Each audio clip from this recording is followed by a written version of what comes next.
In Harrisonville, an impossible problem arrives on four wheels, a vintage Rolls-Royce that no mechanic can fix. But the answer lies with James Taylor, the unassuming janitor who's been hiding an extraordinary past.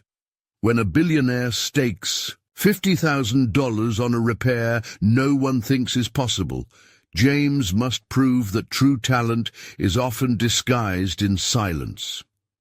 What happens next? Watch closely. This 1 hour will redefine what it means to be a hero. In the quiet town of Hazelwood, Kansas, stands Hawkins Auto Repair, a modest garage where 59-year-old custodian James Morrison quietly sweeps floors and empties trash bins, carrying a secret that would astonish anyone who knew him. 5 years ago, James was one of the nation's most respected automotive engineers, armed with advanced degrees and revolutionary engine patents. But today, he pushes a broom cart and keeps silent about the events that brought him here. This morning, when a billionaire's prized 1966 Bentley S3 breaks down with an engine issue that leaves 3 certified mechanics baffled, 2 specialists stumped, and even a factory expert scratching his head, and the shop teeters on the edge of bankruptcy from a looming lawsuit, James Morrison will take a bold step. He stakes his job and everything left to him on a wager that he can fix the impossible within exactly 1 hour.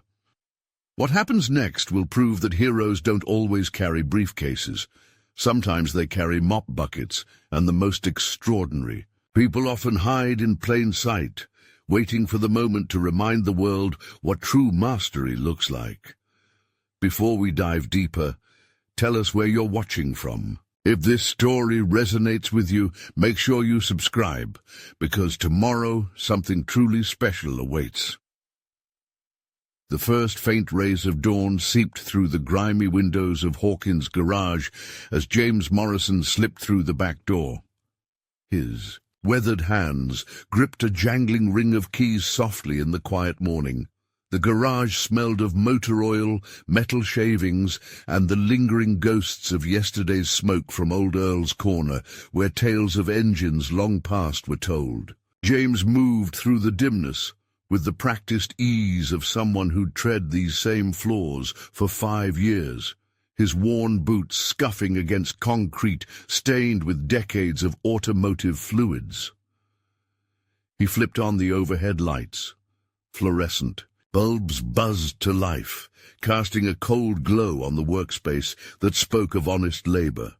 Tool chests stood like silent sentinels, their drawers labeled in Manuel's neat handwriting. Hydraulic lifts waited like silent prayers, their arms poised to cradle the day's work. James set down his lunch tin, dented and faded, a relic from his father, and surveyed the shop with eyes that saw far more than any casual observer. The night crew had left their usual marks, an unfinished brake job on Mrs. Davis's Chevy, tools scattered like fallen leaves, and an oil pan beneath a Ford pickup dripping the same slow rhythm for days. He pulled his janitor's cart from the supply closet, its wheels squeaking as they always did despite his weekly oiling attempts. The cart now held his arsenal, industrial mops, buckets, cleaning sprays and trash bags, a far cry from the precision instruments he once wielded with surgical skill. As he began his morning routine, James's movements held a peculiar economy, a grace that betrayed a deeper knowledge. When wiping down the benches, his rag swept precise arcs that managed to clean around expensive diagnostic equipment without disturbing delicate settings. When sweeping beneath cars on lifts, he instinctively ducked at just the right moments to avoid exhaust pipes and suspension parts.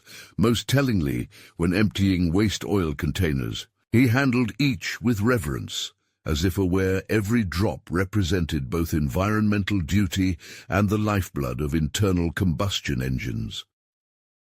The morning carried on its usual rhythm until a distant growl cut through the ambient sounds of waking Hazelwood. James paused mid-mop, tilting his head. The approaching vehicle's engine was unlike anything typical in their working-class neighborhood. The note was smooth and refined, a deep, confident purr born of hand-assembled British engineering and decades of meticulous care. Through the large bay doors, a gleaming silver automobile glided like a ghost from another era. The 1966 Bentley S3 moved with stately grace, its chrome bumpers catching the morning sun and throwing scattered light across the garage walls. The car's massive presence dwarfed the pickups and sedans nearby, making them seem like toys. Every curve whispered of a time when automotive craftsmanship was measured not in hours, but in months of patient hand-fitting and adjustment. The Bentley came to a whisper-soft halt, its air brakes sighing under the weight of precision. For a moment silence returned. Then the driver's door opened with a satisfying thunk, one reserved for doors crafted with Swiss-like precision. A man in his early 60s stepped out. Richard Ellison carried himself with the ease of someone who'd never needed to check his bank balance. His tailored suit likely worth more than most of the cars in the garage, silver hair perfectly coiffed, his handmade shoes clicking crisply against the concrete like a drumbeat of authority. "I need someone to look at my car immediately," Ellison announced, his voice firm and carrying the expectation of instant obedience. "The engine hesitated this morning, and I have a critical meeting in Wichita this afternoon." James kept mopping, eyes never leaving the Bentley.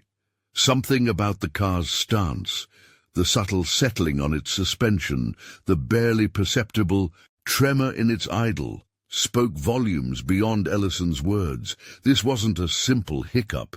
It was the start of a serious problem, the kind that separates genuine mechanics from parts replacers. The Rolls-Royce purred with newfound confidence as James stepped back, his hands steady but his heart pounding beneath the calm exterior. Jimmy, eyes wide with admiration, maintained the steady 1200 RPM, his youthful fingers gripping the throttle. Like it was a lifeline, Maria wiped a bead of sweat from her brow, the weight of tension lifting ever so slightly. She glanced at Ellison, whose normally inscrutable expression softened into something almost like respect. This janitor-turned-mechanic was rewriting the shop's future. James moved to the vacuum advance mechanism, carefully disconnecting the worn diaphragm with hands that had long since forgotten the luxury of ease. Every movement was deliberate, practiced, the product of decades steeped in precision and pride. "This little part," he explained quietly to those gathered, "controls ignition timing based on engine load. When it fails, power and efficiency disappear with it." He held up the torn diaphragm, a tiny rubber membrane with a jagged tear barely visible to the untrained eye. Old Ralph shuffled forward, inspecting the piece with a nostalgic gaze. Back in the day, this was a routine fix. Now parts like these are treasures, rarer than the cars they belong to. Moments later, Ralph triumphantly produced a small box from a cluttered shelf. A replacement diaphragm, still sealed and stamped 1965. Cheers erupted softly around the room, the relief palpable. Ellison checked his watch again, voice calm but firm. 28 minutes left. James accepted the part with reverence, installing it with an expert touch that respected the craftsmanship of British engineering. His fingers moved with the precision of a surgeon, torque and seal integrity paramount. With the new diaphragm in place, the engine's uneven idling smoothed into the signature Rolls-Royce whisper. The hesitation during acceleration vanished, replaced by a seamless flow of power that echoed decades of mechanical artistry. Jimmy's face lit up. "Sounds completely different. Like it should." Ellison nodded, barely hiding his satisfaction. "That's the sound of perfection." James then turned to the fuel mixture, adjusting the carburetor screws with the careful hand of a master craftsman. The readings on the brass gauges aligned like clockwork, each adjustment a small victory against complexity. The atmosphere in the shop shifted from nervous anticipation to cautious hope. Even the most skeptical faces began to soften, a shared recognition of a rare talent quietly breaking through the ordinary. Ellison's watch ticked down, 15 minutes remaining. James wiped his hands once more, the satisfaction in his eyes now unmistakable. The Rolls-Royce was more than just a repaired machine. It was a symbol of redemption, resilience, and the untapped potential hidden in the humblest places. Maria exchanged a look with old Ralph and Jimmy. This morning would be remembered, not just for the fix, but for the courage and skill that had brought it to life. The engine hummed with renewed vigor as James stepped away, the worn leather gloves replaced by hands steady and sure. Jimmy's nervousness melted away, replaced by awe as he carefully maintained the engine's steady 1200 RPM. Fingers gently coaxing the throttle, Maria leaned forward, her eyes shining with relief, and glanced at Ellison. His usual stoic demeanor softened into one of cautious admiration. The man who had swept floors for years was now orchestrating the resurrection of a legendary automobile. James shifted his focus to the carburetor synchronization gauges, brass fittings catching the shop lights like tiny suns. With deliberate precision, he attached them to the air intakes, each connection whispering a promise of accuracy. "These gauges don't just measure airflow," James explained, voice calm but authoritative. "They tell the engine's story, in numbers." His hands moved like a surgeon's, turning adjustment screws in fractions, responding to the gauge's subtle readings. Jimmy watched, fascinated. "How can you tell so much just from these?" "Because these tools were made for this engine family," James said quietly.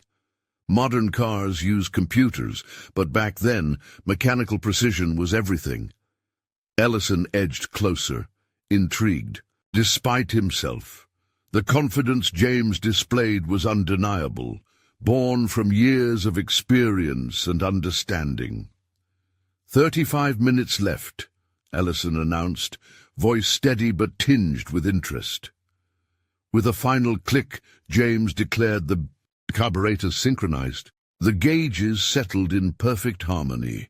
He then turned to the vacuum advance mechanism, removing the faulty diaphragm with practiced hands. Maria watched in silence, her disbelief growing as she saw the transformation unfolding. "It's this tiny membrane," James said, holding up the torn piece. "It controls the ignition timing based on load. When it's compromised, the engine suffers." Old Ralph shuffled nearer, nodding knowingly. "Parts like these were once common. Now they're treasures." Ralph produced a small, dusty box from a back shelf. "Here's the exact replacement, still in the original packaging from '65. The group exhaled collectively. The tension in the room eased as James accepted the rare part, installing it with meticulous care. Almost immediately, the engine's irregular idle smoothed into a whisper. That unmistakable Rolls-Royce purr returned. Jimmy smiled wide. "Sounds like it's alive again." Ellison allowed a small grin. "That's the sound of true craftsmanship." James moved to the final adjustments, fine-tuning fuel mixture and ignition timing with steady hands, eyes focused, ears sharp. The once erratic engine now sang a mechanical symphony restored to perfection. The shop fell into reverent silence, the clock ticking down, fate balancing on each precise turn of a screw. Jimmy carefully increased the RPM to 2,500 as James instructed, his hands steady now, heart pounding with excitement. The engine responded immediately, smooth, powerful, and utterly transformed. The deep growl was no longer marred by hesitation. or roughness, but a refined symphony of mechanical harmony. Ellison stepped closer, eyes narrowing in professional curiosity, his earlier skepticism fading. "How did you diagnose all that without tearing the engine apart?" he asked, voice edged. With respect, James wiped his hands on a rag, a quiet smile crossing his lips. "Experience. When you've designed diagnostic procedures for this exact engine family, you learn to read failure patterns, even contradictory ones, without dismantling everything." Old Ralph nodded sagely. "That's the kind of knowledge money can't buy. That man's a true master." Maria's eyes glistened with pride and disbelief. For 5 years, she had watched James as nothing more than a janitor. But today, his true depths shone like a beacon. Ellison checked his watch, the usual impatience replaced by genuine admiration. 12 minutes remaining," he announced. "The car sounds better than it has in months."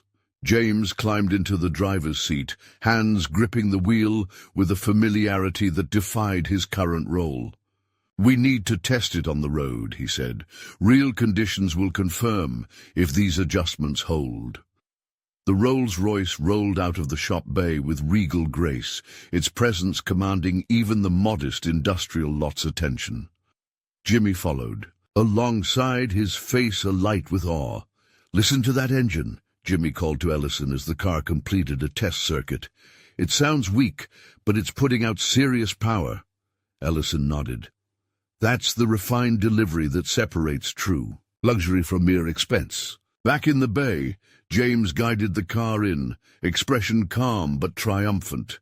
The once erratic idle was now flawless, no signs of the earlier faults.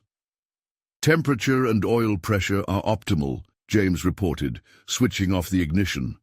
"All parameters are within factory specs." Ellison slid behind the wheel, his trained ear immediately recognizing the restored perfection. "Remarkable," he murmured, voice low with respect. "Exactly how it sounded when I bought it 10 years ago." He took the car through the same circuit, pushing it hard, testing every response. Acceleration smooth, throttle precise, systems perfectly synchronized. Old Ralph kept time, announcing the countdown. When the Rolls-Royce returned, Ellison's expression mixed satisfaction with awe. The once impossible repair was now undeniable triumph. He turned to James, voice formal but warm. "Mr. Taylor, the car is flawless, better than it's been in months." The shop erupted, Jimmy's joyful whoop echoing off the walls, Maria's relieved smile shining like sunlight. The $50,000 prize was no longer a gamble, but an earned victory. Manuel approached James, extending a hand filled with newfound respect. "I've worked beside a master mechanic for 5 years, without knowing it," he admitted, voice sincere. James accepted the handshake calmly. "You're a good mechanic, Manuel, just haven't faced this kind of problem yet." Ellison pulled out a checkbook, pen poised. "A bet's a bet," he said, writing a check that dwarfed most annual salaries in the shop. But then his voice shifted. "I have a proposal for you, Mr. Taylor." Everyone leaned in, anticipation thick in the air. James studied Ellison's face cautiously, aware that such offers often carried unseen strings. His years in exile had taught him to be wary of promises too good to be true. "What kind of proposal?" James asked evenly. Ellison's eyes lit with genuine passion as he spoke of his personal collection, a treasure trove of vintage automobiles demanding exacting care, Rolls-Royce, Bentley, Jaguar, Aston Martin. "I need someone who understands these machines not just as transportation, but as mechanical art," he explained, "someone to maintain and restore them to their original perfection." The shop fell silent, the weight of the offer sinking in. A billionaire collector's employment offer could open doors far beyond the modest auto repair shop, representing prestige, resources, and recognition that James had long been denied. Maria glanced between James and Ellison, heart sinking at the thought of losing the man who had silently anchored her business for 5 years. "What exactly does the position entail?" James inquired, carefully measured. Ellison pulled out his phone, scrolling eagerly through images of automotive masterpieces. "I currently own 47 vehicles, manufactured between 1925 and 1975, he said, showing photos of breathtakingly rare cars, each worth a fortune. "My facility is a purpose-built complex outside Oklahoma City, equipped for the finest restorations, staffed by 12 mechanics. None with your expertise." James's eyes flickered with interest, imagining the challenge and prestige. Ellison continued, "I've been searching for someone with your qualifications for 3 years. Old Ralph stepped closer, inspecting the photos with reverence. "That Bugatti Type 57 Atlantic, only 2 left in the world," he murmured. Ellison corrected, "3 originally, 1 destroyed in a racing accident." James processed the magnitude of the opportunity, unmatched resources, unparalleled clientele, and a chance to reclaim the career he'd lost. "But the location is far," James noted pragmatically. Ellison nodded. "Yes, 45 minutes outside. Oklahoma City, a dream facility with climate-controlled bays, a machine shop for obsolete parts, and original factory documentation." Maria's chest tightened. She saw the future she might lose. Ellison's voice softened. "You'd have complete authority over restoration decisions. No cost constraints, no time pressures, just a mandate for absolute authenticity." James contemplated the offer, weighing professional respect, financial security, and the chance to work on legendary machines. Jimmy watched wide-eyed, barely believing the scene unfolding. "I appreciate the offer," James replied carefully, "but I need time to consider." Ellison's surprise was evident. "Of course, but my board meets next week. The position won't remain open indefinitely." James recognized the tactic. Urgency veiled in courtesy. Maria stepped forward, voice firm. "Before you decide, Mr. Ellison, I'd like to make a counteroffer." Ellison turned, intrigued but skeptical. "A partnership," Maria said confidently. "James becomes my business partner, and we expand Gutierrez Auto Repair to include classic car restoration." The shop murmured in surprise, including James himself. Ellison raised an eyebrow. "With what resources? Restoration demands specialized facilities and costly tools." "With the $50,000 you just awarded as startup capital," Maria replied, without hesitation. "Bank loans secured against my father's property, and James's expertise as our foundation." The proposal was bold, rooted in community and trust, promising ownership rather than mere employment. James studied Maria's face, respect growing for her courage and vision. A partnership would mean shared ownership, decision-making, and building. "A legacy together," she explained. Ellison watched thoughtfully, sensing the determination behind the offer. "It's a competitive field," he warned. "Clients are demanding." Maria's voice was steady. "Then we'll be better than the competition." James looked around the modest shop he'd called home for 5 years, seeing new possibilities. "What exactly would partnership involve?" he asked. "Equal ownership, shared decisions, and the commitment to build the finest restoration facility in Oklahoma," Maria replied. "Starting here, with your expertise as our reputation." Ellison saw loyalty and ambition in play, something money alone couldn't buy. The room quieted as James weighed 2 futures: immediate security with Ellison, or uncertain growth with Maria. He slowly traced his hand along the Rolls-Royce's gleaming body, reflecting on trust, dignity, and opportunity. "May I ask," James said, facing Ellison directly, "what do you find more satisfying? Maintaining perfection or creating it from broken pieces?" Ellison blinked, caught off guard by the philosophical challenge. After a long pause, he answered, "I suppose I've always preferred acquiring perfection." James nodded, understanding his own deeper drive, not acquisition but creation. James's voice carried a quiet resolve as he shared, 5 years ago, I was chief design engineer at Morrison Automotive Systems. I held 14 patents and led a team of 30 engineers. I earned more than I knew how to spend." The atmosphere thickened, the weight of his story settling over the shop like a heavy fog. Maria stepped closer, sensing the gravity behind the words. James continued, "I designed a revolutionary emissions control system that could have reduced pollution by 40% while improving fuel efficiency. The technology was fully tested and ready for production." Manuel and Jimmy exchanged glances, realizing this was far more than a simple career change. It was a saga of lost potential and unrecognized genius. Old Ralph's weathered face showed a patient understanding as he softly asked, "What happened?" James's tone remained calm, but tinged with bitterness. "My supervisor, Rebecca Stone, was 15 years younger and promoted for her MBA rather than engineering skill. When my system succeeded, she claimed credit and had me reassigned to a junior position.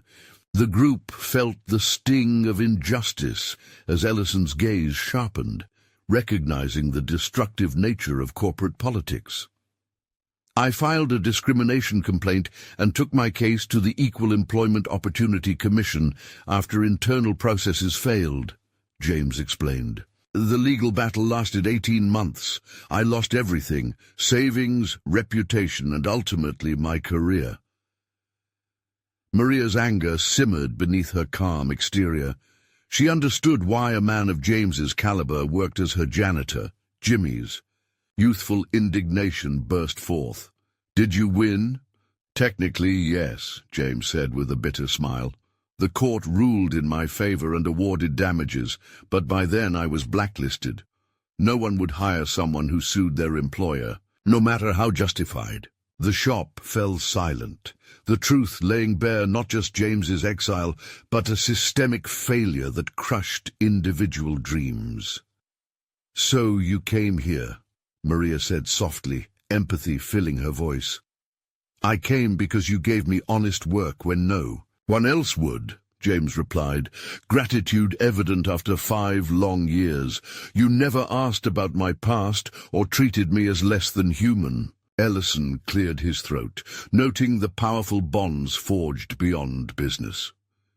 "Given what you've shared," Ellison said carefully, "I understand your hesitation. My offer stands, with guarantees your previous experience lacked." James appreciated the sincerity behind the billionaire's words, a chance at financial security, respect, and meaningful projects. "I'm grateful," James said, extending his hand in respect. "But I've learned something important during my time here." He looked around the shop, at faces that had become more than colleagues, friends. "Building something with people you trust is worth more than maintaining someone else's collection," James declared. The shop erupted in cheers, relief, joy, and anticipation flooding the space. Jimmy whooped loudly, Manuel grinned with satisfaction, and old Ralph nodded approvingly, proud of the story's fitting conclusion. Maria fought back tears, overwhelmed by the recognition of James's worth and the possibilities ahead. The $50,000 would fund their dreams, but James's character and skill would build the foundation. Ellison watched with mixed feelings, disappointment, and genuine Admiration. His offer was declined, but he witnessed loyalty triumph over temptation. "Well," Ellison chuckled, "I'm disappointed, but I respect your decision." Then with a smile he added, "I have one final proposition." Everyone turned, curious about what else the day might bring. Ellison's expression hinted at a win-win. "I'd like to commission Gutierrez Auto Repair as the exclusive restoration facility for my collection," he announced, words heavy with promise. The offer hit like lightning: prestigious clients, challenging work, and a chance to build a lasting reputation. Ellison's 47 vehicles promised years of demand and revenue for the shop's future. Maria's amazement was palpable. "Are you serious?" "Completely," Ellison replied. "I need expertise like James's, and you need projects to establish your name." The arrangement offered benefits all around, letting James remain with those who valued him. James exchanged looks with Maria. This was the best of both worlds: challenging work and community ties. "We'll need time to build the right facilities," James cautioned, already planning the future. Ellison nodded. "I'm ready to advance working capital as an investment in your success." The morning that began with an engine's hesitation was ending with the foundation of a legendary restoration business. Hidden talent was revealed, vision validated, and opportunity found. As hands shook on new agreements, the Rolls-Royce gleamed behind, no longer a symbol of crisis, but of extraordinary possibilities. The janitor had become a partner, the modest shop a beacon of hope. And in Burfield, Oklahoma, on this unforgettable Tuesday, ordinary people learned that greatness often hides in plain sight, awaiting the right moment to shine. The shop buzzed with quiet excitement as the realization settled that their humble workplace had transformed overnight. James stood near the gleaming Rolls-Royce, his expression calm but resolute, embodying the man who had reclaimed his purpose, Jimmy's. Eyes sparkled with admiration, while Manuel nodded appreciatively, respect for the journey and the man it belonged to. Maria felt a swell of pride. This was more than a business success. It was a story of redemption and trust. Ellison stepped forward, his voice steady and formal. "Mr. Taylor," he began, using James's last name for the first time since entering the shop, "your repair was flawless. The car performs better now than it has in months." The words hit like a thunderclap. James had not only met the challenge, but exceeded all expectations, restoring a machine that had been slowly losing its heartbeat. "Let me test it myself," Ellison added, moving to the driver's seat. He fired up the engine, listening intently, the familiar smooth purr returning to the Rolls-Royce. "It's remarkable," Ellison murmured, genuine awe in his tone. "Exactly how it sounded when I first bought it." The test drive was meticulous, Ellison pushing the car through every nuance, acceleration, throttle response, the seamless harmony of its mechanical soul. Back inside, old Ralph kept time, marking each passing moment as tension eased. Ellison's expression softened, a blend of satisfaction and amazement painting his features as the car returned to its place. He sat for a moment, digesting the significance. Then he spoke. "Mr. Taylor, your expertise is invaluable." James accepted the compliment with quiet dignity. The shop erupted with renewed energy. Hope and triumph mingled like the scents of oil and gasoline in the air. Maria approached James, voice steady but warm. "This is just the beginning. Together we can build something extraordinary." James nodded, eyes reflecting gratitude and determination. Outside, the sun climbed higher, casting long shadows that stretched over Burfield's industrial district. Inside, a new chapter was unfolding, one where talent, perseverance, and community blended into a powerful force. The janitor was no longer invisible. He was a master, a partner, a symbol of what can be achieved when hidden strengths are finally allowed to shine. The morning's momentum carried on as Ellison reached into his polished leather briefcase, drawing out a sleek business card holder. He offered it to James with deliberate gravity, the kind that signals a life-changing moment. "This," Ellison said, "is an invitation to join Worthington Classic Automobiles as Chief Restoration Specialist." James took the card, feeling the embossed letters beneath his fingers, the weight of opportunity settling around him. A salary of $200,000 annually, full benefits, housing allowance, and access to state-of-the-art facilities, Ellison continued, eyes locked on James's face. The room seemed to hold its breath. Jimmy's jaw dropped, Manuel whistled softly, and Maria's heart raced. This was a dream few dared to imagine, a chance to reclaim not just a career, but a legacy. James spoke carefully. "I appreciate your generosity, but I need to understand what the role truly entails." Ellison smiled, enthusiasm lighting his features as he scrolled through photographs on his phone. 47 vehicles, all meticulously maintained, he said. Rolls-Royce, Bentley, Jaguar, Aston Martin, masterpieces requiring the exact skills you've just demonstrated. James studied the images, recognizing challenges that would push any mechanic to their limits. Maria's excitement mingled with a bittersweet. Impang, the possibility of losing James from her modest shop, was real. Ellison described his purpose-built facility just outside Oklahoma City, equipped with climate-controlled bays, a complete machine shop, and a technical library filled with original factory documentation, complete authority over restoration decisions, Ellison added.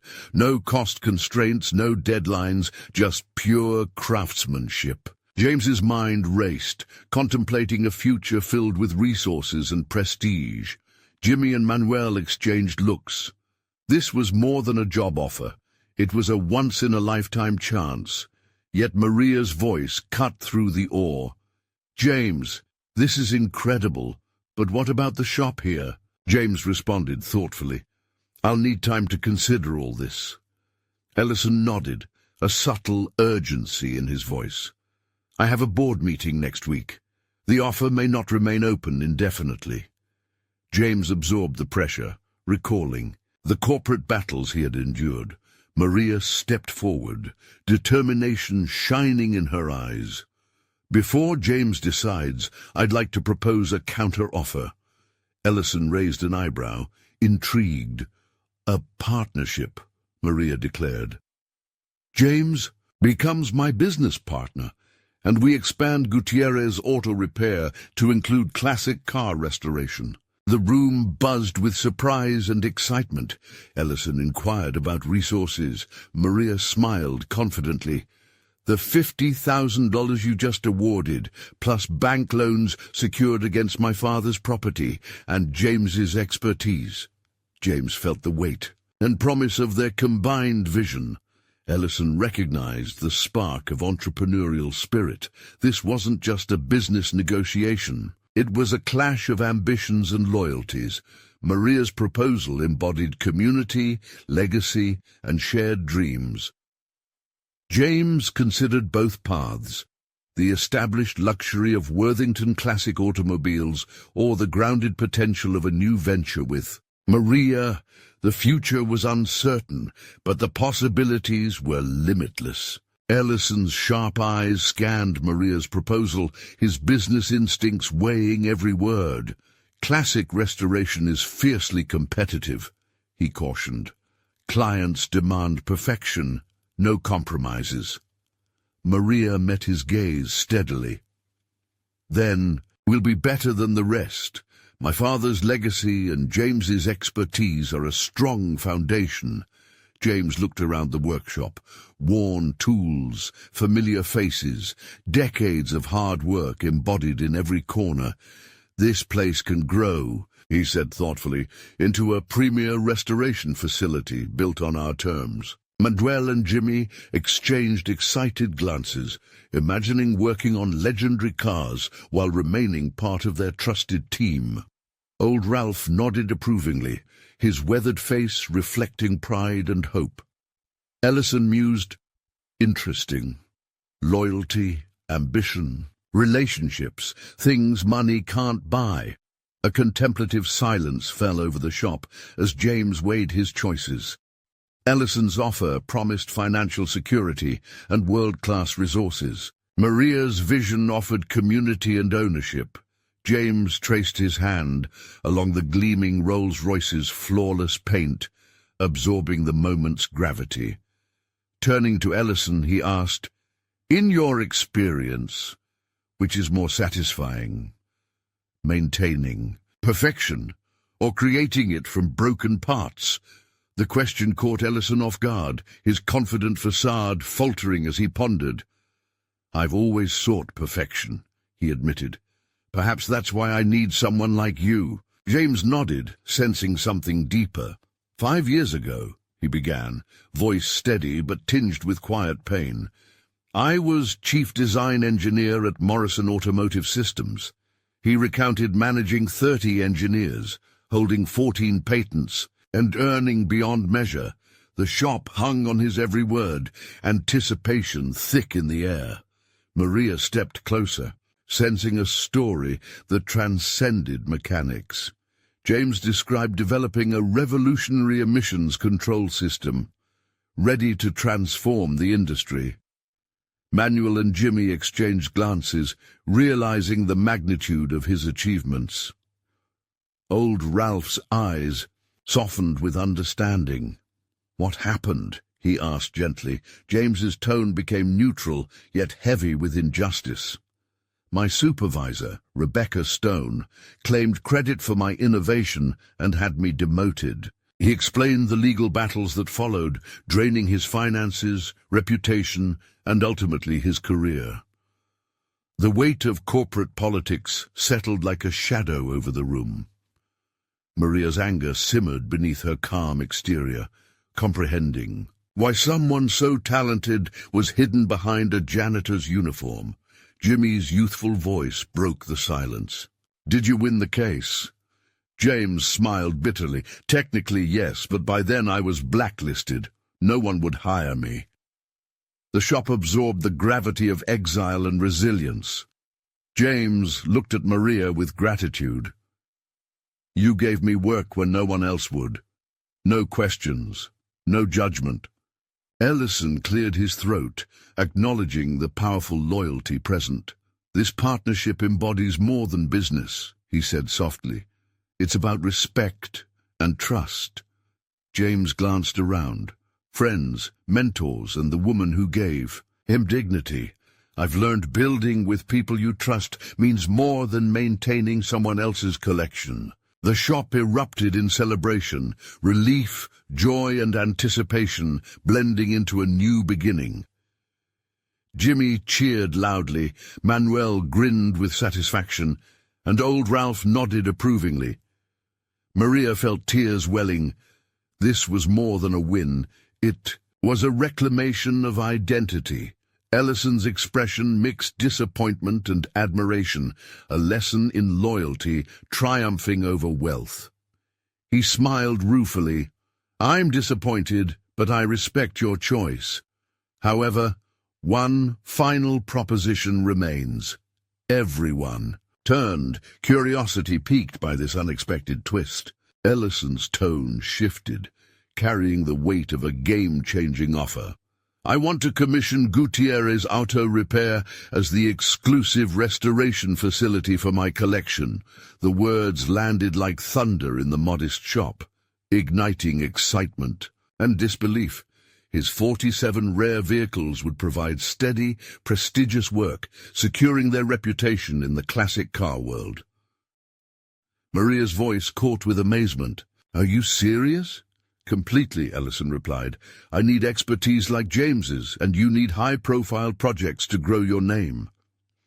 James glanced between Ellison and Maria, realizing this proposal combined the best of both worlds. Legendary cars and cherished community, but we'll need time to build the right facilities, James noted, already envisioning the upgrades required for million-dollar vehicles. Ellison nodded. I'll provide startup capital against future services. Consider it an investment in your success. The morning's crisis had transformed into the seed of a legacy. James's hidden brilliance was unveiled. Maria's entrepreneurial spirit found validation, and Ellison's urgent need for specialized care was met in the most unexpected way. As agreements were shaken and smiles exchanged, the Rolls-Royce gleamed in the background, no longer a symbol of trouble, but a beacon of possibility. The janitor had become a partner. The humble shop, a foundation for greatness. All learned a vital lesson. Judging people by their surface masks the extraordinary waiting to emerge. In Burfield, Oklahoma, on a morning that would be remembered forever, ordinary, lives were forever changed by courage, skill, and trust. James stood quietly, hands trailing along the Rolls-Royce's flawless surface as the weight of the moment settled over him. His mind spun with the enormity of the choice before him, two divergent futures, each promising vastly different paths. Ellison's offer was immediate security and access to treasures few ever beheld. Yet Maria's partnership beckoned with uncertainty, toil, and the chance to build a legacy from the ground up. He glanced at the familiar faces around the shop. Maria, the determined owner who had believed in him when others had not. Manuel, whose professional respect had grown into genuine friendship. Young Jimmy, whose enthusiasm mirrored James's own youthful passion. And old Ralph, whose seasoned wisdom had guided them all.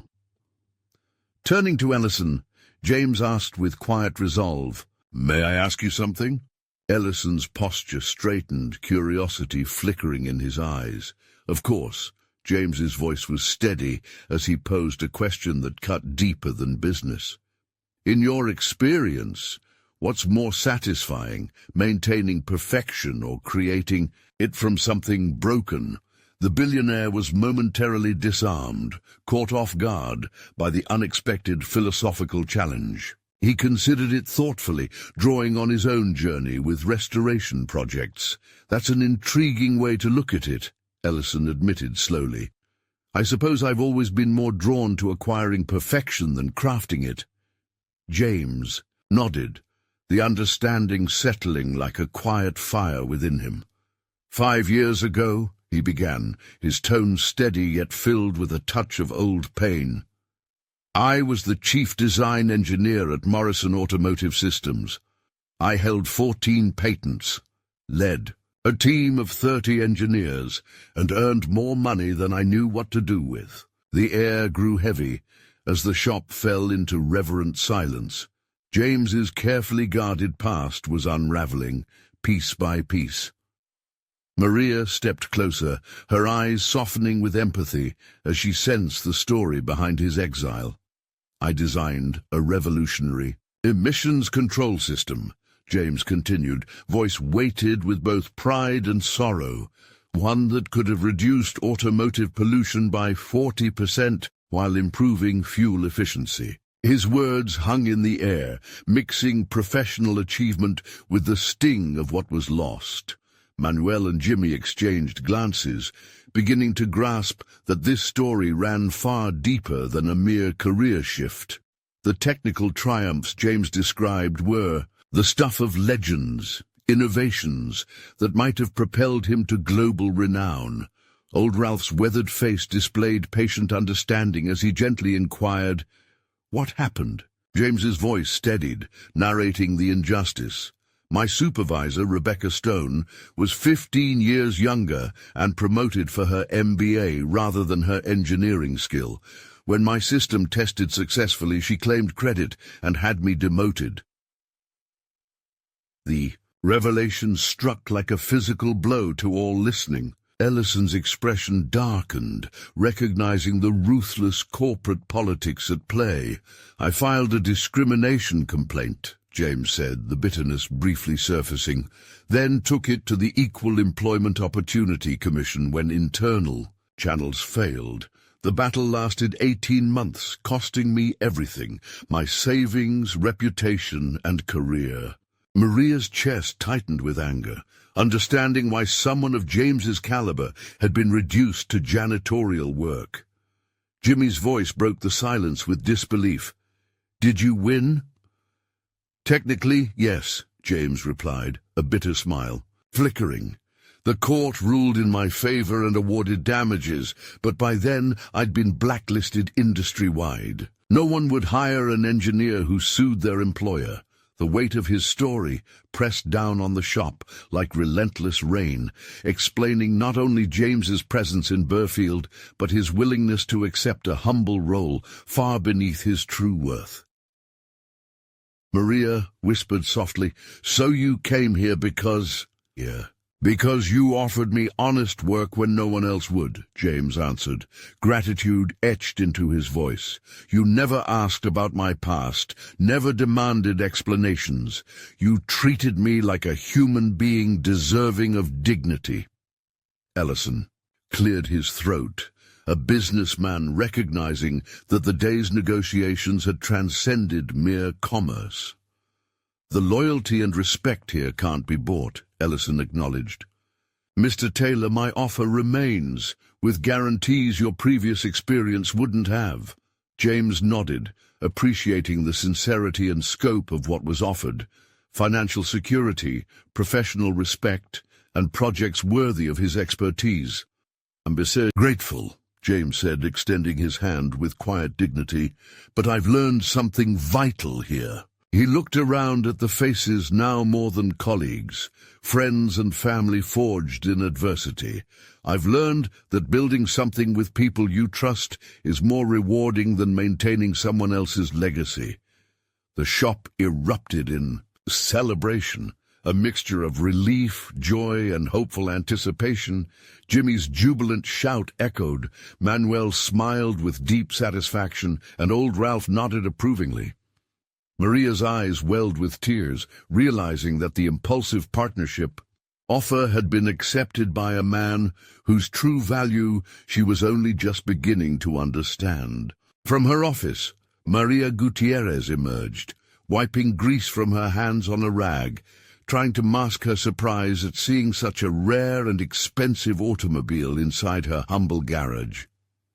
At 46, Maria had inherited the business and its reputation for honest work from her late father, but she had never faced a client whose car was worth more than her yearly revenue.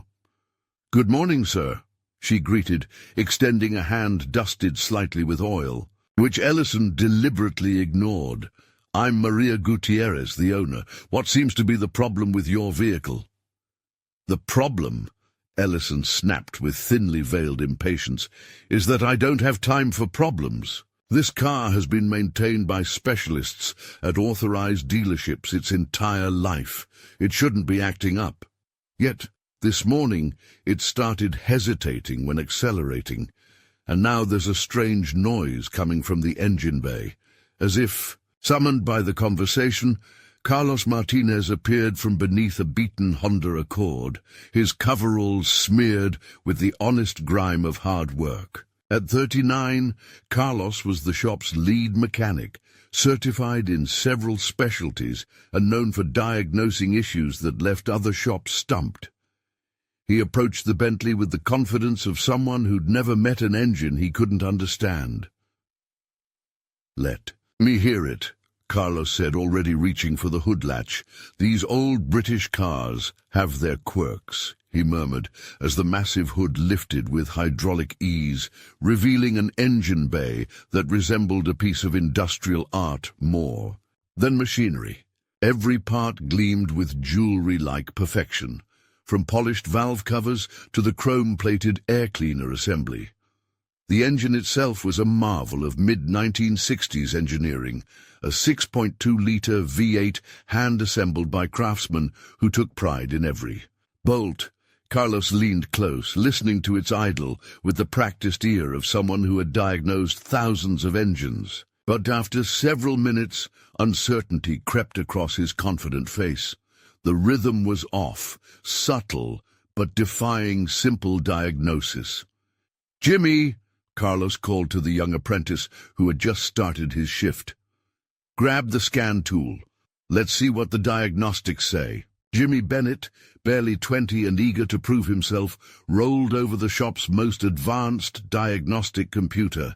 It could interface with modern engine management systems and translate sensor data and error codes into plain language. But when Jimmy tried to connect the device to the Bentley, he encountered the first of many complications. Carlos," Jimmy said, holding up the diagnostic cable with a puzzled look. "This doesn't fit anywhere on this car." "What do you mean it doesn't fit?" Carlos replied, momentarily forgetting that diagnostic ports were a fairly recent invention. The 1966 Bentley was built when diagnosis meant listening, feeling, and intuition, not reading digital codes.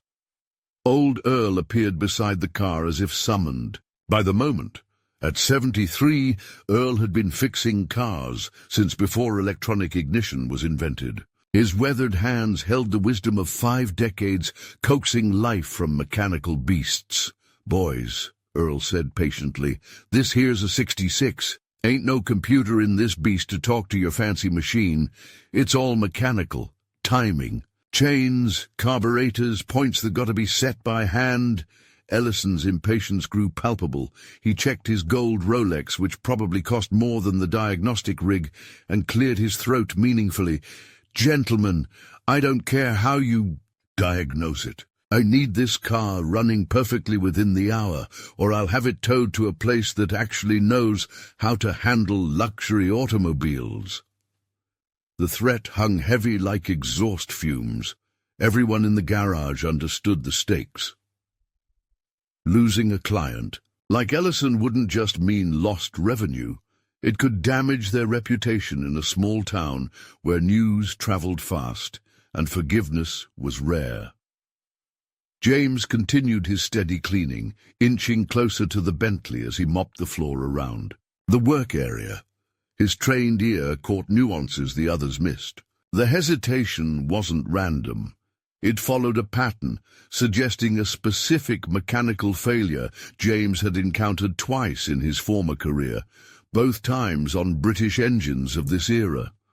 From his vantage near the car's front bumper, James saw details invisible to anyone standing directly before the engine bay: slight vibrations in the throttle linkage, trembles in spark plug wires, subtle variations in exhaust smoke puffing from the tailpipe.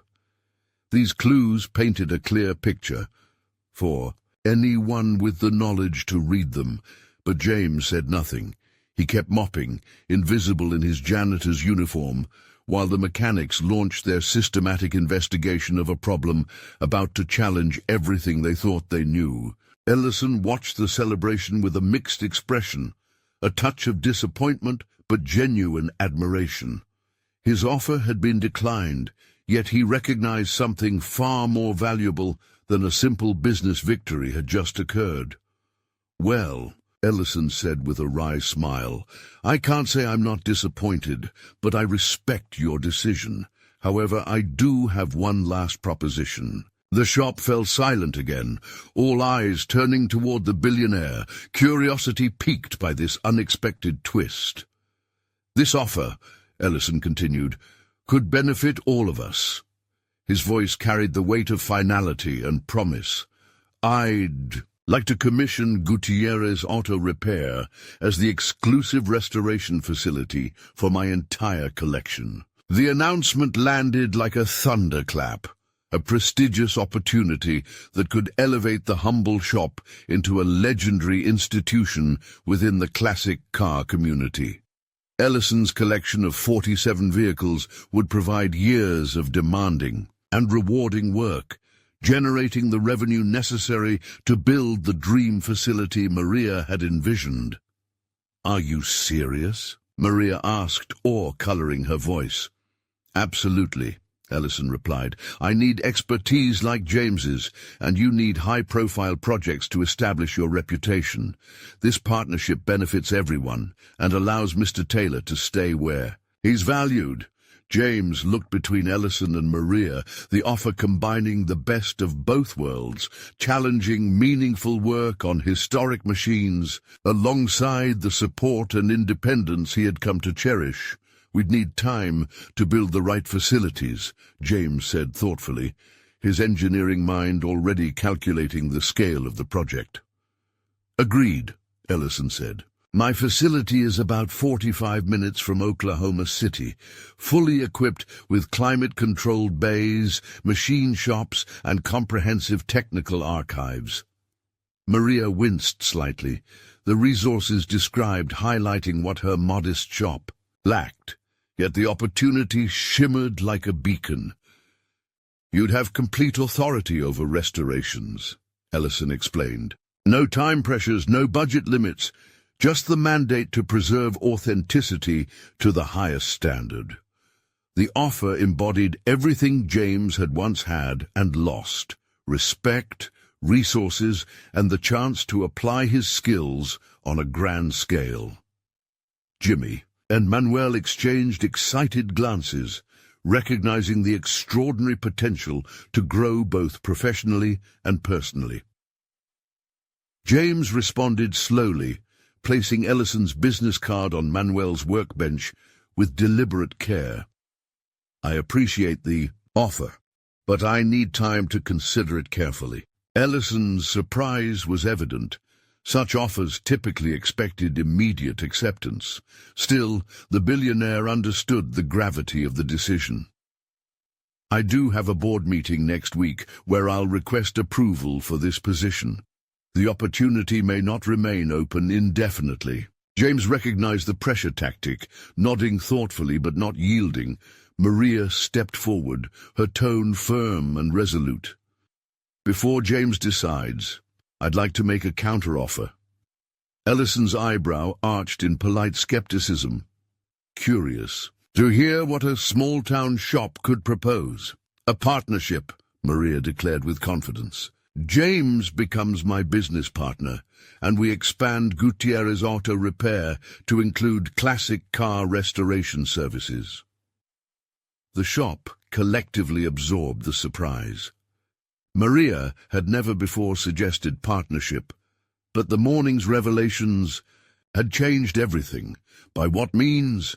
Ellison challenged, gesturing toward the shop's modest space and aging equipment. With the $50,000 you just provided as startup capital, Maria explained, plus bank loans secured against my father's property, and James's expertise as our foundation. Her words revealed ambition, calculated and feasible, the essence of American enterprise. James looked at Maria, admiring the courage and practical wisdom behind her proposal. The partnership promised ownership rather than mere employment, local roots rather than corporate exile, and the opportunity to build a lasting legacy. It will take years to develop, James cautioned. Facilities like the one you describe require time and care, but it would be ours, Maria affirmed passionately. Built on our terms, serving customers we choose, creating something to endure generations. Manuel and Jimmy exchanged excited glances. The idea of working on legendary cars while remaining a team inspired hope. Old Ralph nodded approvingly, recognizing the same entrepreneurial spirit that had built the shop decades earlier.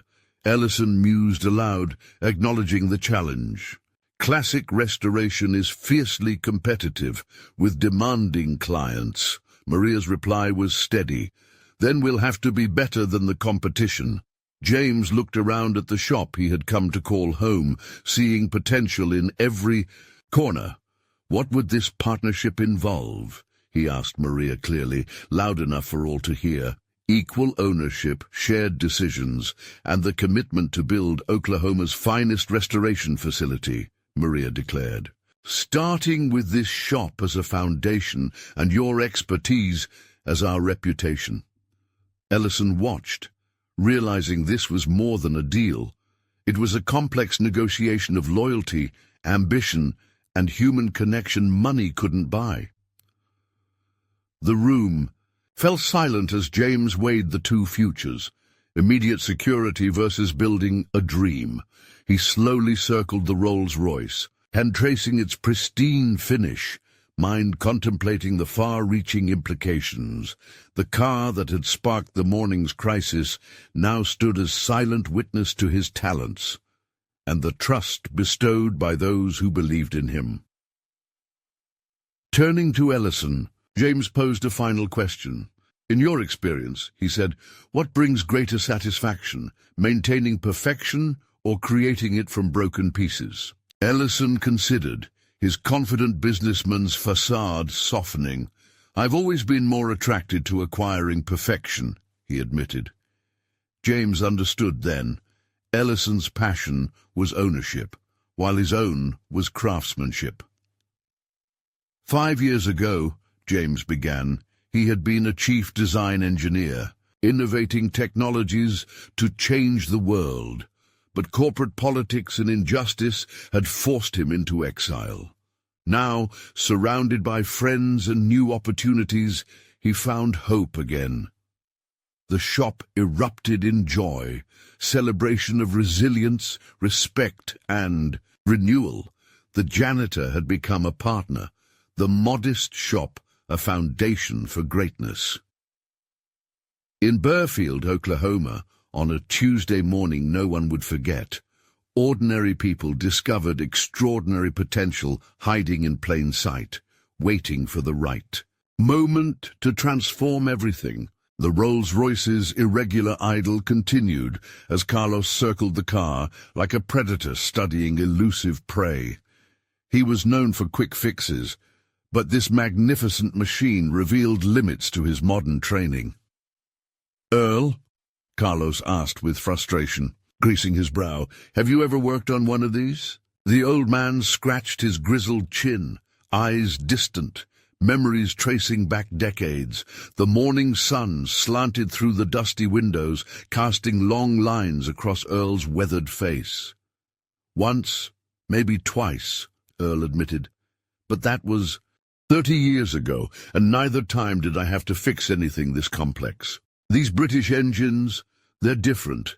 Everything's tighter, more precise. You can't just swap parts like with domestic cars." Ellison's patience was eroding fast. He paced near the shop entrance, his polished shoes clicking sharply. On the concrete floor, the morning light caught the gold threads in his tailored suit, casting tiny sparkles that seemed almost out of place in this gritty workshop.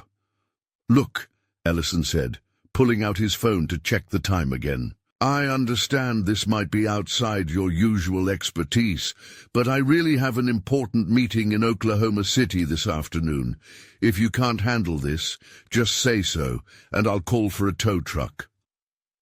Maria felt the weight of potential disaster settle over her shoulders. The shop's reputation depended on fixing problems, not admitting defeat. Especially not to a man who could influence dozens of potential clients throughout the region. "Give us a few more minutes, sir," Maria said, forcing confidence into her voice. "Carlos is one of the best mechanics in Oklahoma. If anyone can figure this out, it's him." Jimmy was studying the engine with the intense focus of someone decoding an alien language. His young eyes were sharp, his mechanical training fresh from technical school, but the handcrafted complexity before him defied every systematic approach he'd learned. "Carlos," Jimmy said, pointing at a cluster of vacuum lines snaking through the engine bay like automotive arteries. "These connections don't match anything in our manuals, and this carburetor setup, multiple synchronized carburetors, I've never seen anything like this." Carlos followed Jimmy's finger, his confusion deepening. The Bentley's engine management was entirely mechanical, relying on precision carburetors, vacuum-operated timing advances, and fuel metering systems that demanded decades of experience to understand properly. James continued his cleaning with methodical care, moving around the shop while maintaining perfect awareness of the escalating situation. As he emptied a waste bin near Carlos's workbench, he overheard a whispered exchange that revealed just how serious the problem had become. "The timing sounds off," Carlos muttered to Jimmy, voice low enough to keep Ellison from hearing. "But I can't figure out how to check it properly without the right tools. This distributor is completely different. Should we call Peterson's Garage in Oklahoma City? They specialize in classic restorations.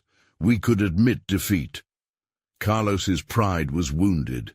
"That would kill our reputation. Word would spread that Gutierrez Auto can't fix a simple engine problem. We'd lose half our customers." James paused, recognizing the desperation creeping into Carlos's voice. He'd seen this before, from the other side, as the expert. Called to solve problems local mechanics couldn't. The irony wasn't lost on him, now invisible in janitor's coveralls, watching good people struggle with an issue he could solve in minutes. The morning pressed on with mounting tension. Carlos tried multiple diagnostics, checking spark plug gaps, testing fuel pressure with makeshift gauges, and attempting to synchronize the carburetors using methods he'd only read about but never performed. "The fuel mixture's all wrong," Carlos announced after 45 minutes of increasingly frantic work. "But I can't get these carburetors synchronized properly.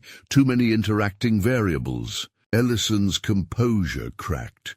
He strode across the floor with the purposeful gait of a man used to bulldozing obstacles with sheer will and financial power.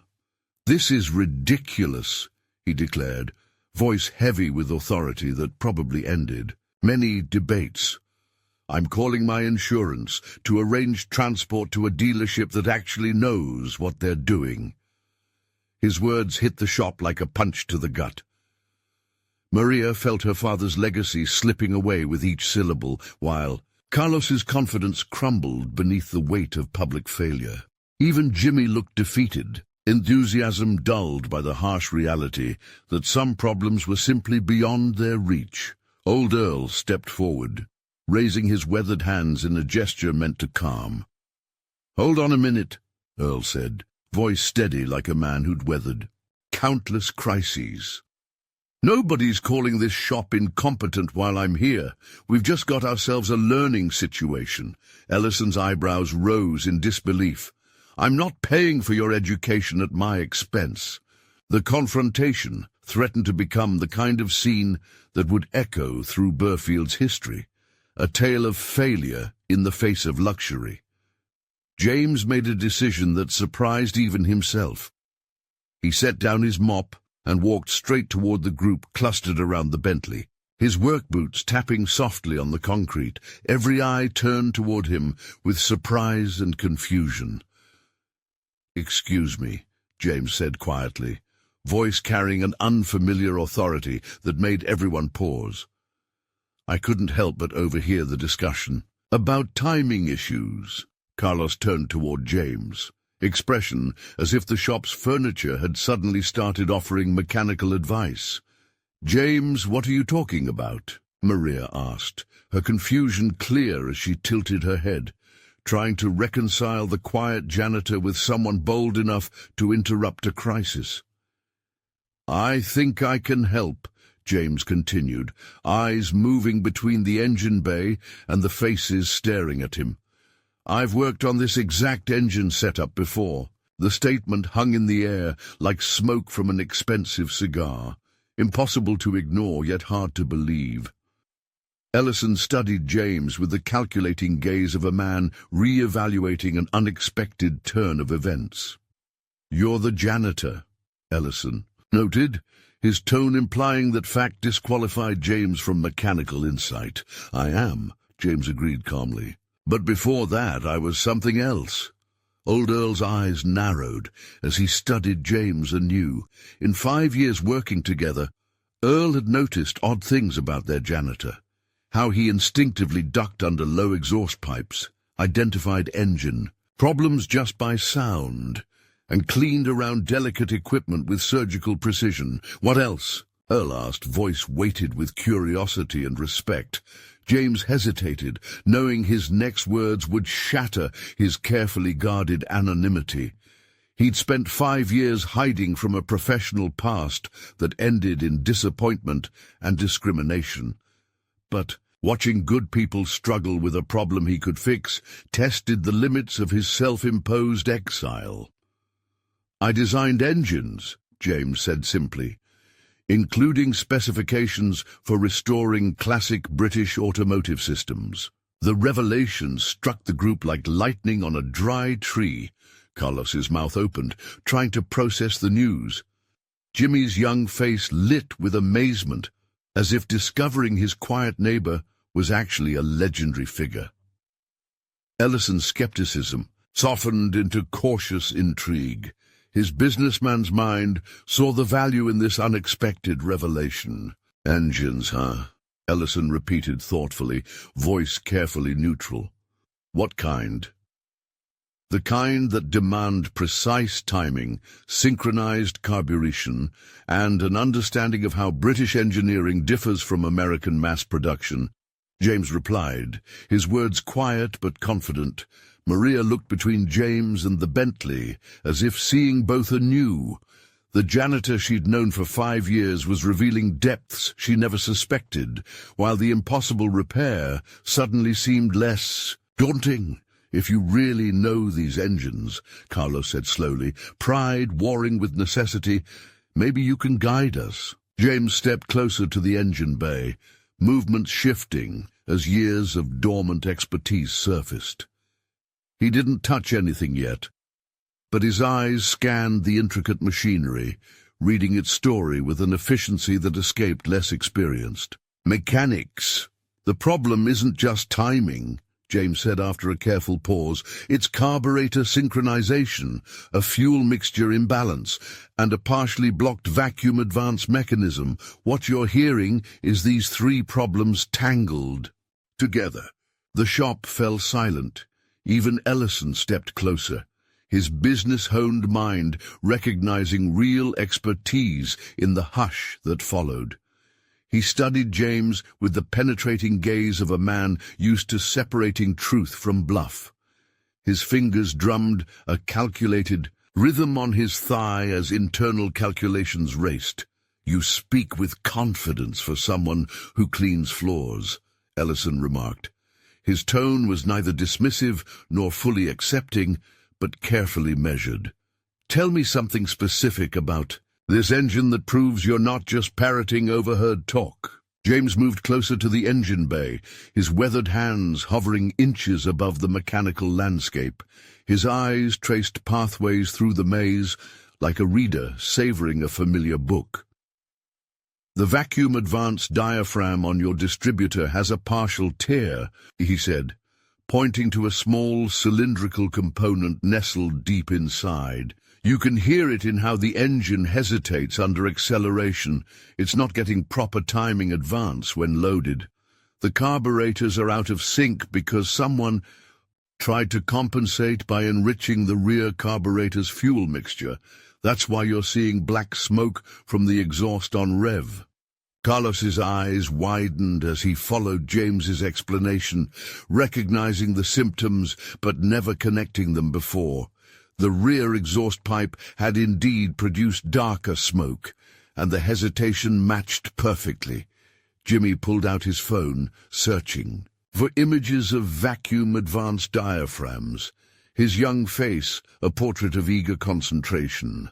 The technical school had covered this in theory, but seeing it in real life was another matter entirely. "How do you know there's a torn diaphragm without tearing anything apart?" Maria asked, voice carrying genuine curiosity, not skepticism. "I designed the testing procedures for diagnosing vacuum advance failures on British engines for the Society of Automotive Engineers." James said matter-of-factly. Back when these were modern cars, I authored the bulletins dealers used for troubleshooting. The weight of the revelation settled over the group like dust after an explosion. Old Earl's weathered face showed respect and amazement. Carlos struggled to reconcile 5 years of casual workplace camaraderie with the extraordinary truth before him. Ellison pulled out his phone and began rapidly typing. After minutes of searching, he looked up, his expression shifting from disbelief to respect. There are exactly 3 technical papers published by SAE on vacuum advanced diagnostics in British engines between 1960 and 1970, Ellison announced, reading from the screen. All authored by Robert Taylor. The shop fell into a hush, broken only by the irregular idling of the Bentley's engine. James's carefully maintained anonymity crumbled like old paint exposed to heat. "That would be me," James said quietly, voice free of pride or shame, simply accepting fact. "Why?" Maria asked slowly. "Why is someone who wrote SAE technical papers working as a janitor in my shop?" The question hung heavy, like exhaust fumes in the air, laden with implications that none fully understood. James's expression flickered, with old pain quickly suppressed but not hidden. "That's a long story," he said, deflecting with practiced skill. "Right now, there's a bigger problem." Ellison stepped forward, his sharp instincts sensing opportunity amid complication. The morning advanced, and his schedule stayed inflexible despite unfolding drama. "Mr. Taylor," Ellison said formally, using James's surname for the first time, "if you understand this engine, can you fix it?" James studied the Bentley with surgical care. His eyes catalogued components, accessibility, and the steps needed to fix each issue. "The vacuum-advanced diaphragm needs replacement," he said, voice authoritative. "The carburetors need complete synchronization with proper gauges, and the fuel mixture requires resetting. Not complicated work, but it demands specific knowledge and the right tools." How long would that take? Ellison pressed, checking his watch again. "Assuming proper equipment and no interruptions, maybe 45 minutes, James answered. "But only if you have the right parts and gauges, which most shops don't stock for cars this old." Carlos felt his professional world shifting beneath him like sand during an earthquake. Here was the janitor discussing repairs that baffled him, speaking with a technical authority he'd worked years to achieve. "We don't have those specialized tools," Carlos admitted. "Our gear is for modern cars with electronics." Old Earl scratched his chin thoughtfully. A half-remembered detail nagged at him. "Actually," Earl said slowly, "we might have more than you think. Maria's father kept a lot of old equipment in the back storage room, stuff from when this shop handled everything from Model Ts to muscle cars." Maria's eyes lit up. Her father had hoarded tools, gauges, and diagnostic equipment over 50 years. She'd meant to catalogue it all, but never found time. "James, if we find the tools, can you really fix this car?" Maria asked, hope and disbelief mingling. James hesitated, aware that answering yes meant revealing his full ability after 5 years hidden. "Yes," he said simply. Ellison's eyes sharpened with focused intensity. Time was short, but a solution had come from the least expected place. "What would it be worth to you?" Ellison asked suddenly, his voice cold and calculating, like a businessman ready to make a gamble. The tension in the shop thickened, everyone aware that something big was about to be negotiated. Though the terms were still unclear, James studied Ellison's face carefully, reading the sharp intelligence behind the billionaire's neutral expression. "What exactly are you proposing?" James asked, voice steady but guarded. "A wager," Ellison replied, his tone dripping with that practiced charm only the ultra-wealthy possess. "You say you can fix my Bentley in 45 minutes. I say it's impossible, given your equipment and the tools we have here. Maria felt her pulse quicken, realizing the dangerous path this conversation was about to take. Ellison was rich enough to gamble with money that would be a fortune for them. For her shop, any wager carried enormous risk. What kind of wager? She asked cautiously. Ellison smiled, the kind of smile that had sealed countless deals. His offer, when it landed, was both generous and ruthless, a windfall wrapped in an ultimatum. If Mr. Taylor can fix my car in under 1 hour, I'll pay. This shop $50,000 for the repair, Ellison declared, voice cold and unwavering. But if he fails, he loses his job, and this shop admits publicly it can't service luxury cars. The words hit like a punch. $50,000 would transform Gutierrez Auto's finances, allowing for new tools, better facilities, and security Maria had only dreamed of. But failure meant humiliation and losing the one employee with the skills to even attempt the repair.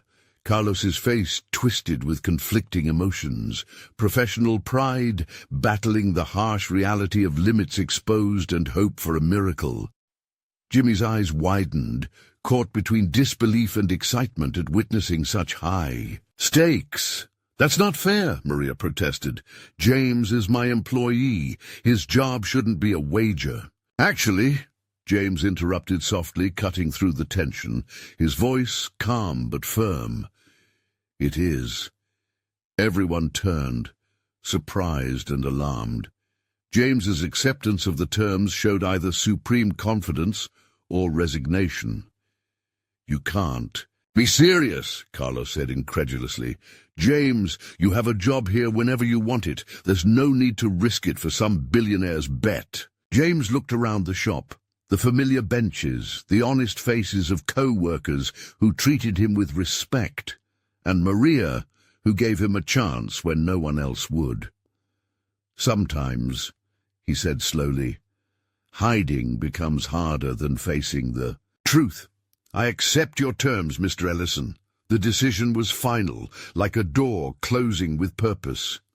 Ellison nodded, pleased with the total commitment. 1 hour, he confirmed, checking his watch and noting the exact moment. Starting when you begin the actual repair work. James walked toward the storage room with measured steps, knowing the next 60 minutes could either restore his professional identity or seal his exile forever. The storage room held 4 decades of automotive history, layers of dust and memories, stacked like geological strata. James pushed open the heavy wooden door. The smell of old metal and lubricants washed over him like an old friend's scent.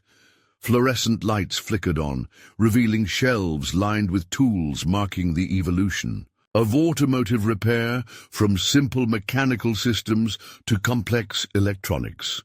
Maria followed, eyes scanning the forgotten equipment she'd never catalogued. Boxes of precision instruments sat beneath webs and dust, mysterious as archaeological relics. Her father had hoarded tools but never labeled or organized them well. What exactly are we looking for? She asked, watching James move through the cramped space with surprising familiarity, as if he'd mentally mapped every item over 5 years. Carburetor synchronization gauges, James replied, lifting boxes and peering behind stacks. They'll be brass or chrome-plated, pocket watch-sized, with flexible tubes and adjustable needles. Your father used these to tune multi-carburetor setups when those were common. His hands moved with practiced confidence, sorting through decades of tools like a surgeon picking instruments. Behind them, sounds from the shop carried clearly. Carlos's pacing, Jimmy's nervous chatter, and Ellison's impatient sighs as precious minutes slipped away. Here, James said suddenly, voice satisfied, lifting a worn leather case from under a pile. This is exactly what we need. The case opened to reveal carburetor synchronization gauges gleaming despite their age. Brass fittings polished smooth by years of use, each calibrated to detect minute differences in airflow, differences that determine whether carburetors work. In perfect harmony, Maria marveled at the craftsmanship, recognizing quality even if the function escaped her. They represent a level of precision that modern electronic tools can't match, James explained. How did you know these were here? Because your father was a real mechanic, James said with respect. Real mechanics keep their real tools, even as the world moves on. His words carried respect for Roberto Gutierrez's legacy, but also hinted at his own story. The story of an industry changed, but tradition preserved. As he searched, James's movements revealed muscle memory honed by countless hours, choosing the right tool for each task. Found them, he announced, pulling out a smaller case. Vacuum gauges, pressure testers. He paused, opening another compartment. With obvious pleasure, a full set of British standard threading tools for carburetor adjustments. The clock ticked mercilessly, each second closer to triumph or disaster. James gathered the necessary tools, each selection revealing his deep understanding of the complex repair ahead. Every instrument had its place in the choreography of restoring. The Bentley's original harmony. They returned to the shop to find the space transformed into a makeshift operating theatre. Old Earl had cleared the work area around the car. Jimmy arranged every available light for maximum visibility. Carlos stood nearby, mixing professional curiosity with anxiety. Ellison checked his watch with the precision of a man who measured success in minutes. His expensive suit looked out of place among grease and oil, but his attention was sharp. 3 minutes remaining, Ellison announced, voice neutral.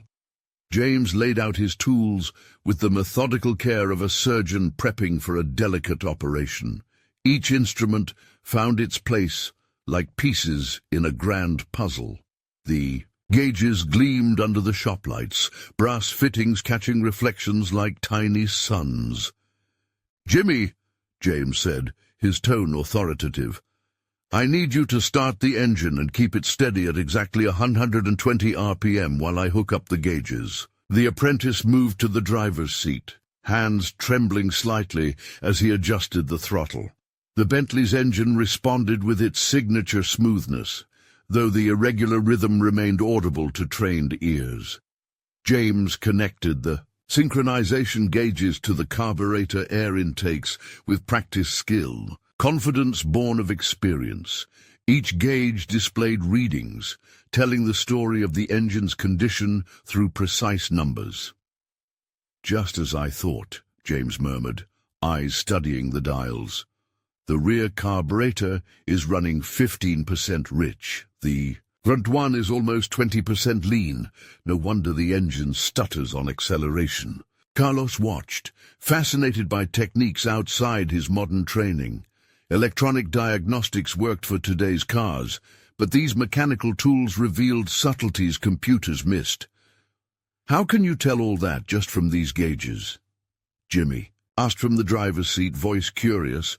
"These gauges measure exactly what the engine needs to run right," James explained while adjusting screws. "Modern engines use computer sensors, but older ones depend on precise mechanical balance. These gauges show if that balance exists." His hands moved like a surgeon's, adjusting settings to bring readings closer to ideal. The work demanded knowledge and skill, the ability to make tiny tweaks while watching effects in real time. Ellison stepped closer, recognizing the difference between real mastery and mere showmanship. James's movements had the ease of countless repetitions, making complex tasks seem simple. "Less minutes left," Ellison said, tone less skeptical, more engaged. James finished synchronizing carburetors and turned to the vacuum advance mechanism. This repair needed different tools and care, involving careful removal of tightly fitted parts. "Maria, do you have a replacement diaphragm in stock?" James asked, carefully disconnecting the faulty piece. "I don't even know what that looks like," she admitted, watching him with growing amazement. "It's this small rubber membrane," James explained, holding up the torn part. "It controls ignition timing based on engine load. When it fails, the engine loses power and efficiency." Old Earl shuffled closer, examining the damaged component with interest. "I might have one," Earl said thoughtfully. Back in the day, he kept a near-complete inventory of British parts for collectors. The search for parts led Earl to his own, carefully preserved collection. Though disorganized, he knew exactly where everything was. "Here we go," he said triumphantly, producing a small box. An exact replacement diaphragm, still in its original 1965 packaging. Cheers erupted from Jimmy, and relief washed over Maria. Ellison nodded, satisfied as the repair progressed smoothly. James accepted the replacement part with quiet gratitude, knowing how rare and valuable it was. "Minutes remaining," Ellison observed, his tone losing some of its earlier tension. James carefully installed the new vacuum-advanced diaphragm, working with precision born from years of experience. His hands moved deliberately, respecting the delicate British engineering that differed in subtle but critical ways from American cars. Each step revealed layers of expertise well beyond basic mechanical skill. Almost immediately, the engine showed signs of improvement. The uneven idle softened into the trademark near-silent operation Rolls-Royce engines were famous for. The hesitation during acceleration began to vanish as proper timing advance was restored. "That sounds totally different," Jimmy said from the driver's seat, ears sharp to subtle changes. "Now it sounds like a well-tuned Bentley should." James kept focused, making final tweaks to fuel mixture and ignition timing. He monitored results through the mechanical gauges and his own trained ear. The mechanical symphony was gradually being brought back into harmony. "There's minutes left," Ellison announced, now sounding less like an adversary and more like an intrigued observer. The Bentley's engine had transformed from a ragged cough to the smooth, powerful purr that had made the marquee legendary. James stepped back from the engine bay, the final adjustment tool still in his weathered hand. He listened intently, interpreting every nuance of the internal combustion. "Jimmy, bring the RPM up to 2500 and hold it there," James instructed, calm and confident. The engine responded flawlessly, acceleration smooth and immediate with no hint of hesitation. The sound was hypnotic, a deep, refined growl speaking of hand-fitted parts working in perfect balance. Even the exhaust note lost the irregular popping that had signaled unburned fuel moments before. Carlos edged closer to the engine bay, his curiosity overcoming earlier embarrassment. The transformation was so complete, it almost seemed magical. "James, how did you know exactly which adjustments to make?" Carlos asked, genuine respect coloring his voice. "I've been working on cars for 15 years, James said, wiping his hands on a rag. "I've never seen anyone diagnose problems so precisely without tearing half the engine apart." For the first time in 5 years, James was using the skills that had once defined his career. Muscle memory returned, as if no time had passed. "Experience with this specific engine family," James replied simply. "When you design testing procedures for a system, you learn to recognize failure patterns, even when symptoms seem contradictory." Old Earl nodded, wisdom etched deep into his weathered face. "That's the sound of proper British engineering," Earl observed with satisfaction. "Roberto would have been proud to hear this engine running that smooth." Maria felt a flood of emotion as she watched James work, capabilities she'd never suspected unfolding before her eyes. The quiet man who'd cleaned her floors for 5 years was revealing depths beyond judgment by circumstance. Chart minutes. Left, Ellison announced, checking his watch with far less tension than before. The billionaire's skepticism had shifted toward admiration as he witnessed the systematic restoration. James moved to the driver's seat, sliding behind the wheel with practiced ease. His calloused hands, more familiar with mop handles than steering wheels, gripped the controls naturally. "I need to test the engine under actual driving conditions," James explained. "Proper diagnosis means verifying that adjustments hold up under load." The Bentley rolled out of the shop bay with a majestic dignity.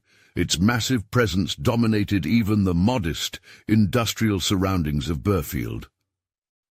James guided the car through a test circuit in the parking lot, evaluating acceleration, deceleration, and the subtle interplay of mechanical systems. Jimmy ran alongside for several steps, young face alight with excitement. The transformation of their quiet janitor into a master mechanic was providing more drama than any movie. "Listen to that engine," Jimmy called to Carlos as the Bentley completed the test circuit. "It sounds like it's barely working, but it's putting out serious power." Carlos nodded, recognizing the refined delivery that set true luxury cars apart. Every system functioned in perfect coordination, creating an impression of effortless strength. James brought the Bentley back into the shop bay, his expression quietly satisfied. The engine idled smoothly, no hint of the complex issues that had stumped 3 mechanics earlier. Engine temperatures perfect, oil pressure optimal, and all performance parameters within factory specs, James announced as he switched off the ignition. "The repair is complete." Ellison moved immediately to the driver's seat, trained ear-tuned to excellence. He started the engine and listened intently, recognizing peak operating condition. "Remarkable," he murmured. "This sounds exactly like when I first bought it 10 years ago." The billionaire guided the Bentley through the same test circuit James had used, pushing the engine through varying loads. He evaluated throttle response, acceleration smoothness, and mechanical integration. "Minutes left," Old Earl announced, having taken over timekeeping while Ellison conducted his test. When the car returned to its spot, Ellison's face showed unmistakable satisfaction mixed with amazement. He turned off the engine and paused, sitting for a moment in thoughtful silence. "Mr. Taylor," Ellison said formally as he emerged from the vehicle, "this is absolutely perfect." The acknowledgement hit the shop like thunder. James had not only fixed the problem within the hour, but restored performance that had been fading for months. Victory was undeniable. Jimmy let out a triumphant whoop, echoing through the bay. Maria felt relief wash over her like cool rain after drought. The $50,000 would transform her shop's future. More importantly, she'd witnessed something that shattered assumptions about talent and worth. Carlos approached James with a mix of professional respect and personal curiosity. "The morning revealed limits in my own expertise and capabilities I never knew existed. In someone I've worked beside for years," Carlos said, extending his hand. James accepted with quiet dignity, no triumph or vindication, just calm satisfaction from helping those he cared about. "You're a great mechanic," James said. "Sincerely, you just haven't faced this kind of problem before." Ellison moved toward his briefcase with purposeful stride. The morning's events had cost him time and challenged assumptions, but they also gave him something he valued even more. An exceptional skill can be found in the most unexpected places. He pulled out a checkbook. A bet is a bet. $50,000 for services rendered. The check represented more than most made in a year, but Ellison's manner said honoring it was just business. "However," he added, "I have one more proposition." The shop held its breath. Ellison's expression suggested this idea could benefit everyone rather than complicate matters. Ellison's eyes locked onto James with a measured intensity. "I'd like to commission Gutierrez Auto Repair as the exclusive restoration facility for my entire collection," he announced. His voice carried the weight of a business offer that could transform their humble operation overnight. The room fell silent. The enormity of the proposition sank in like a tidal wave. Ellison's collection, legendary automobiles that represented the pinnacle of craftsmanship and rarity, would provide endless work and prestige. It was the kind of opportunity that could establish Gutierrez Auto Repair as a name known far beyond Burfield. Maria's heart skipped. This was the breakthrough she had dreamed of, the kind of contract that could secure the shop's future for decades. Ellison's 47 vehicles meant steady, challenging work and a financial foundation to build their dreams. "Are you serious?" Maria finally asked, her voice a mixture of awe and disbelief. "Completely," Ellison replied without hesitation.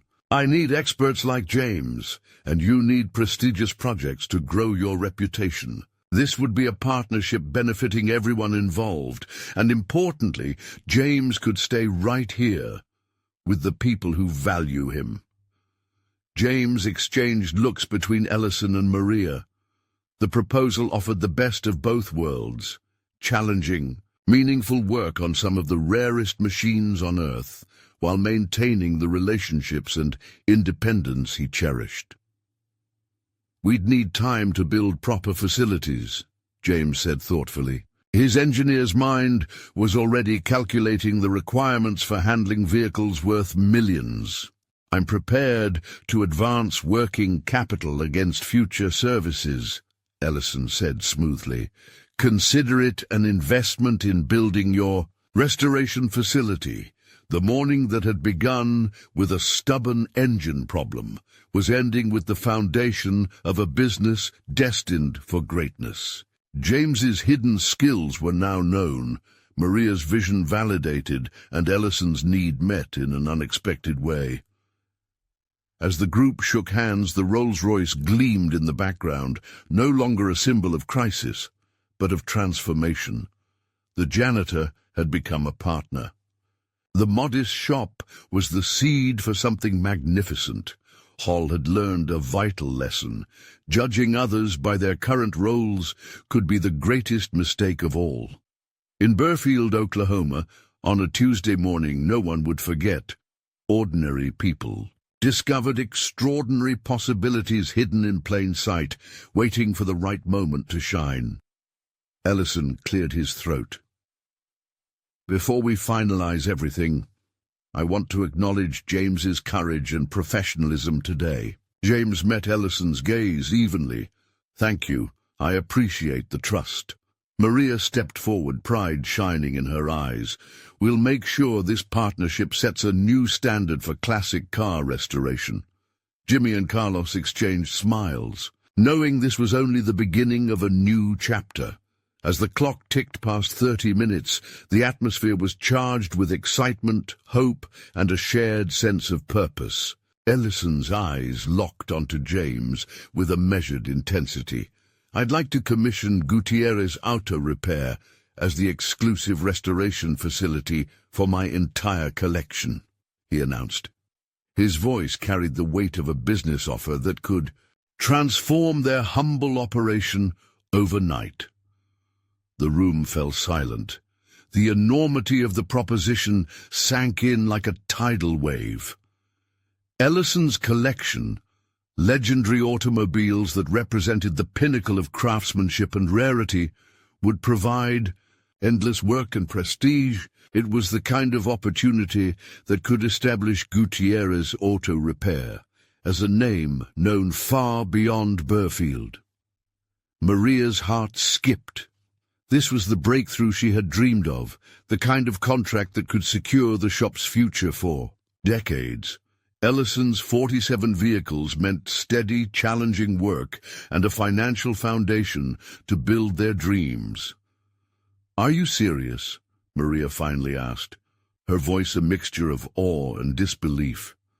"Completely," Ellison replied without hesitation. "I need experts like James, and you need prestigious projects to grow your reputation. This would be a partnership benefiting everyone involved, and importantly, James could stay right here with the people who value him." James exchanged looks between Ellison and Maria. The proposal offered the best of both worlds. Challenging, meaningful work on some of the rarest machines on Earth, while maintaining the relationships and independence he cherished. "We'd need time to build proper facilities," James said thoughtfully. His engineer's mind was already calculating the requirements for handling vehicles worth millions. "I'm prepared to advance working capital against future services," Ellison said smoothly. "Consider it an investment in building your restoration facility."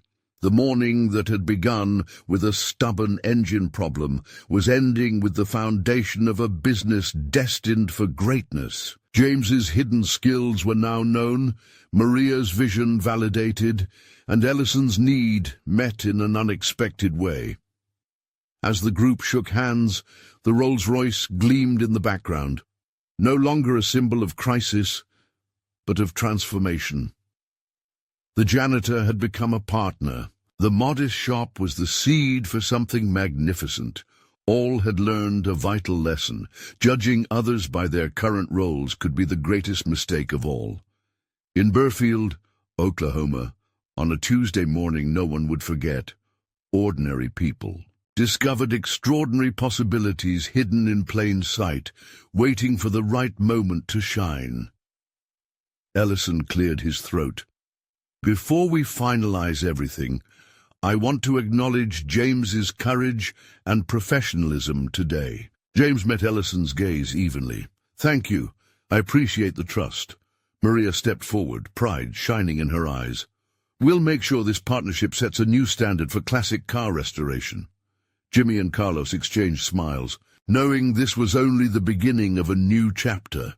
As the clock ticked past 30 minutes, the atmosphere was charged with excitement, hope, and a shared sense of purpose. The engine's steady hum filled the shop as James methodically calibrated the remaining systems. Every turn of the adjustment screws brought subtle improvements, a mechanical symphony returning to its rightful harmony.